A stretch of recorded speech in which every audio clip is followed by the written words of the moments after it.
Hai guys, PBB memberitahukan kepada The Fed dan beberapa bank sentral lainnya untuk menghentikan kenaikan suku bunga karena dinilai bisa memberikan economic downturn atau ancaman resesi kepada ekonomi dunia. Itu yang akan kita bahas di video kali ini dan ada juga beberapa berita lainnya. Nama saya Kelby dan saya menyajikan informasi seputar fundamental, technical, dan on-chain analysis. Tonton video ini sampai akhir agar informasi yang lengkap dan bermanfaat. Klik like dan subscribe untuk mendukung channel saya. Kita akan lihat dulu untuk Bitcoin di harga sekarang di 19.500-an. Lumayan terjadi kenaikan dari kemarin. Kemarin bisa close daily dengan cukup baik, 19.600, lebih tinggi dibandingkan dengan close di daerah sini. Jadi merupakan pertanda yang baik. Lebih condong ke bullish sekarang, ya untuk secara jangka pendek. Kalau kita lihat RSI-nya sedang berusaha untuk berada di atas 50, sekarang close tersebut dia sedang baru saja menyentuh daerah 50. Apakah hari ini bisa naik lagi sehingga RSI-nya itu meningkat di atas 50? Itu kita akan lihat. Kalau misalnya bisa, maka itu akan bagus sekali untuk harga Bitcoin. MACD juga bagus dalam kondisi naik, dan terakhir kali di sini ada blue wave yang perlahan-lahan akan naik di atas 0 ya. Jadi perlahan-lahan mulai bullish dan ada green dot di sini juga. Itu untuk blue wave, dan untuk RSI-nya juga lumayan bagus. Kalau kita lihat untuk time frame yang lebih besar, weekly-nya kelihatan bagus ya. Kalau misalnya bisa close dengan seperti ini merupakan pola reversal untuk candle 3 candle ini, 1, 2, 3, itu bagus sebenarnya karena bisa ada close candle kedua yang lebih tinggi dibandingkan dengan close candle merah yang di sini ya. Dan ada juga green dot di sini. Kalau misalnya bisa close dengan seperti ini saja sudah bagus sebenarnya. Kita lihat untuk minggu ini apakah dia bisa ada performa yang lebih bagus atau lebih tinggi dibandingkan dengan ini. Dengan posisi sekarang, maka itu akan jauh lebih bagus lagi buat Bitcoin ya. Seperti yang saya bilang, kemarin malam itu terjadi volatilitas, dan betul itu mulai di jam 11 malam, jam 3 subuh, itu terjadi pump-nya yang lumayan dari situ, dan sekarang sedang sideways di daerah sini saja. RSI-nya sudah berhasil menembus batas 50 dan sekarang mungkin akan sedang retest di daerah 50 tersebut ya. MACD juga cross ke atas dan money flow lagi dalam posisi hijau. Blue wave juga dalam posisi di atas ya. Jadi secara jangka pendek sih bullish ya.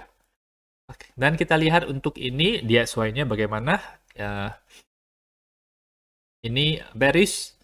Minggu lalu close-nya tidak terlalu baik, bearish, bagus untuk Bitcoin, dan minggu ini juga dimulai dengan penurunan. Jadi kemungkinan besar minggu ini juga bisa ada penurunan.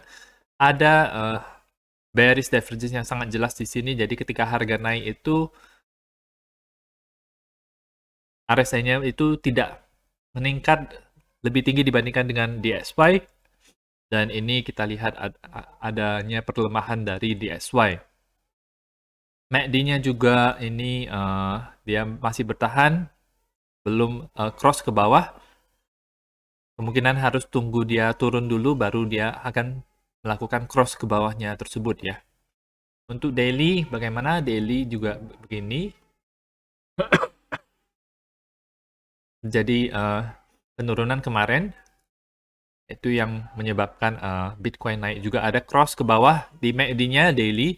Jadi merupakan tanda awal bearish untuk DXY-nya. Dan ini juga bertepatan dengan delistingnya FTX DXY di exchange FTX ini. Jadi teman-teman bisa trade. Kalau misalnya naik ya bisa cuan dari situ, turun ya bisa cuan dari situ juga ya. Biasanya sih sebentar kita lihat dulu ya, ini perpetual futures. Jadi kita bisa trade dia ke atas, kita bisa long atau kita bisa short ya. Jadi kalau teman-teman sering memantau soal DXY ini, maka bisa trade di FTX ini. Teman-teman bisa gunakan link yang ada di deskripsi. Gunakan ini. FTX merupakan exchange yang bagus, cocok untuk yang mau main futures karena pilihannya itu cukup banyak ya. Oke.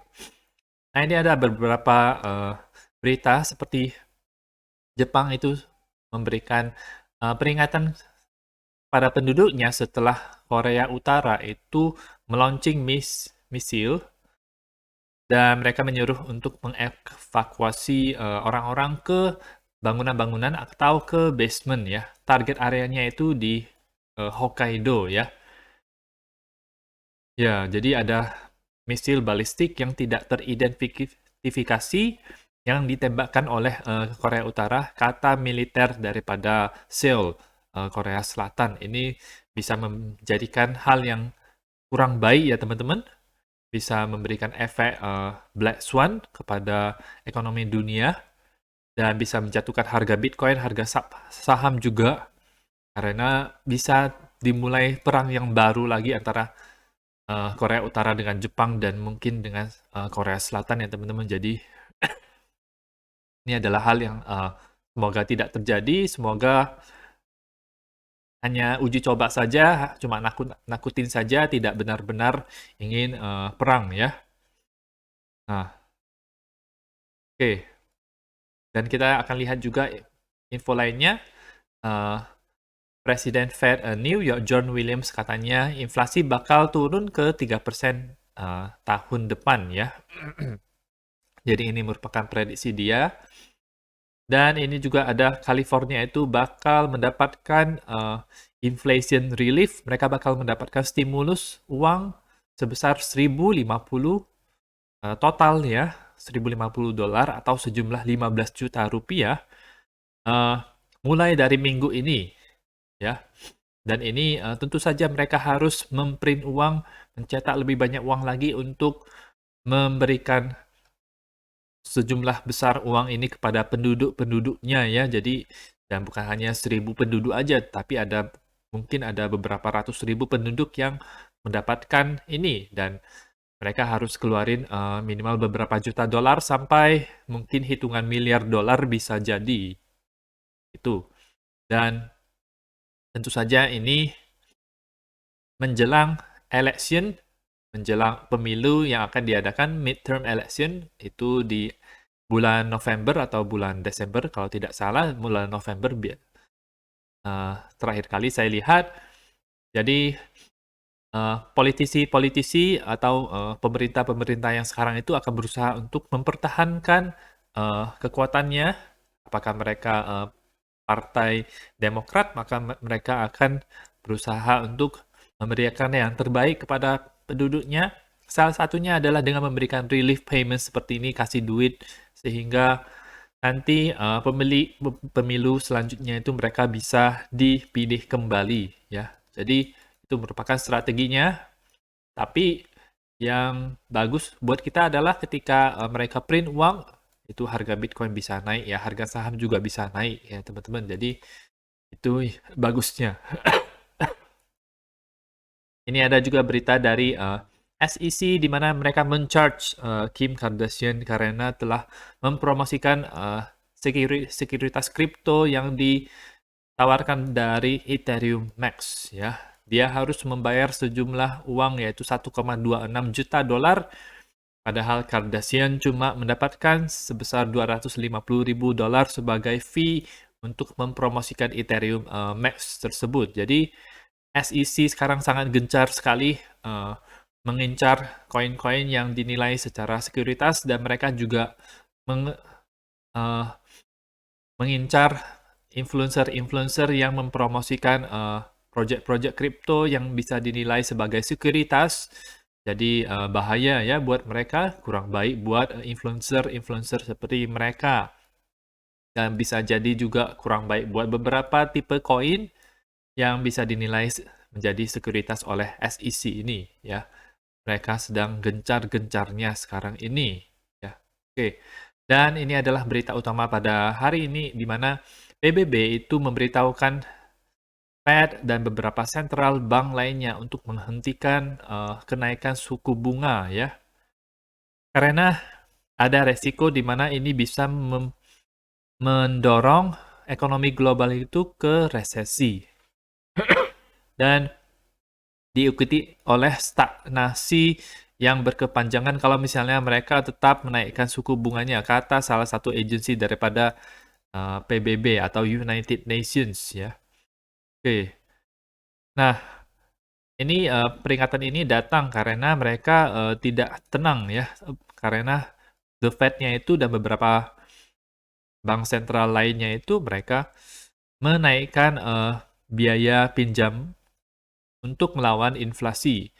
Sentral Bank India itu eh, di hari Jumat mengatakan bahwa ekonomi global itu sedang eh,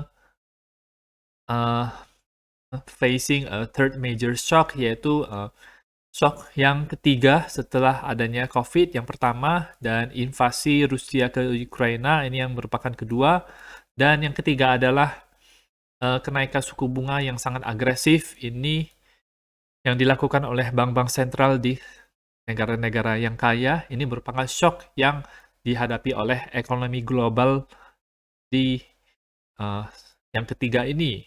Ya, jadi ini memberikan bahaya kepada ekonomi. Tetapi apa kata Jerome Powell? Ya, mereka bertanggung jawab atas dampak ini, tetapi mereka akan tetap menaikkan suku bunganya untuk memberikan untuk mengatur inflasi agar bisa turun ya teman-teman ya. Kita sangat sadar akan hal apa yang terjadi mengenai ekonomi di seputar dunia ini dan apa artinya buat kita dan secara kebalikannya. Prediksi-prediksi yang kita taruh bersama, yang staff kita sudah lakukan bersama, selalu kita akan selalu bertanggung jawab terhadap hal-hal tersebut. Bank Sentral Eropa dan juga Bank Inggris, mereka menaikkan suku bunga juga lebih cepat daripada beberapa dekade terakhir ini ya. Jadi merupakan rekor yang baru buat mereka kenaikan suku bunganya tersebut, dan ya sekarang kita sedang mengalami efeknya tersebut. Ya semoga saja bisa terjadi pivot yang baik di bulan ini. The Fed mulai tidak menaikkan suku bunga tidak sebanyak yang sebelumnya lagi, tetapi kalau kita lihat dari berita yang sebelumnya, The Fed hanya perlu menaikkan 1,25% saja, jadi tinggal 75 basis point dan 50 basis point, jadi tentu saja ada pengurangan kenaikan suku bunga tersebut ya. Jadi itu yang sudah dibocorin dari merekanya untuk sampai akhir tahun ini, untuk 3 bulan Oktober, November, sama Desember ini. Jadi kemungkinan di saat-saat seperti itu Bitcoin bisa bullish karena ada penurunan kenaikan daripada suku bunga tersebut ya. Jadi semoga kita berharap yang terbaik saja untuk harga Bitcoin dan kripto dan lainnya juga. Semoga bisa naik ya. Itu saja untuk informasi pada hari ini. Semoga bermanfaat. Teman-teman bisa dukung channel saya dengan mengklik like dan subscribe, dan nantikan video saya selanjutnya.